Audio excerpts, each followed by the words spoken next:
জামালপুরে স্টেডিয়ামে দেখেন দর্শক নাকি হয় না, কানায় কানায় পরিপূর্ণ।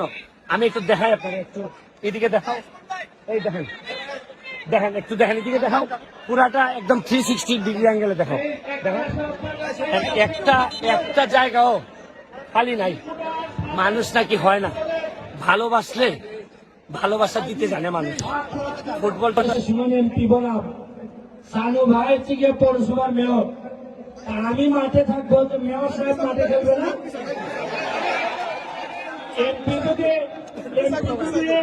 সিলেট থেকে হবিগঞ্জ থেকে আইসা মাঠে থাকে, এই মেয়র সাহেব না মানলে তো আমার উপর অন্যায় হয়ে যায়। আমি তারপরে বলবো মেয়র সাহেব হাফ টাইমের পরে হইলো একটা বড় ট্রাউজার পরে যদি এটাকে সমান সমান হয়। আমি ধন্যবাদ জানাচ্ছি আমার গার্জিয়ান, আমার সংসদের কলিগ মাননীয় এমপি মহোদয় এবং আমার সংগঠন বাংলাদেশ আওয়ামী লীগ জামালপুর শাখার সভাপতি, সাধারণ সম্পাদক সহ যারা এখানে আসছেন সবাইকে আমি শুধু এইটুকু বলবো, আমি জানি আজকে জামালপুর অনেক ভালো টিম, তবে এইটাও জানি জামালপুরের মানুষ অতিথি পরায়ণ। অতিথিরা হেরে যাক এটাও জামালপুরের মানুষ চায় না, এটা আমি জানি।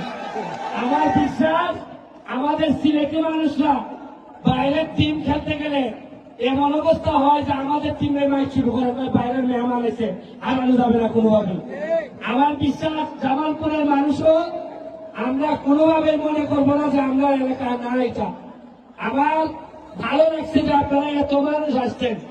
তবে মাননীয় এমপি মহোদয় এবং মেয়র মহোদয়কে বলবো, আপনারা যদি রেগুলার কোনো না কোনো টুর্নামেন্টের ব্যবস্থা করেন তাহলে মাঠে সবসময় দর্শক আসতে থাকবে। এটা যদি আপনারা করেন। আর সানু ভাইয়ের কাছে আমার একটা অনুরোধ, সানু ভাই আপনি আপনার নামে হোক আপনার বাবা মার নামে হোক একটা ফুটবল একাডেমি করেন। ফুটবল একাডেমি করলে আপনাদের এমনিতেই ভালো ভালো প্লেয়ার আছে, আপনারা একাডেমি করলে আরো ভালো ভালো প্লেয়ার জামালপুর থেকে বেরোবে। আর আমার মাননীয় সংসদ সদস্য মহোদয় উনি আমরা তো সংসদে আছি, আমরা ফুটবলের স্বার্থে এক হয়ে যা করলে ভালো হবে, বাংলাদেশের ফুটবল আগের জায়গায় ফিরাই আসবে। এই যা যা করা লাগবে আমার বিশ্বাস উনি আর আমি একসাথে থেকে এই সংসদে করতে পারবো বলে আমার বিশ্বাস। আমি আবারও ধন্যবাদ জানিয়ে মাননীয় এমপি মহোদয়ের কাছে আমার মাইক হস্তান্তর করতেছি। বিসমিল্লাহির রহমানির রহিম।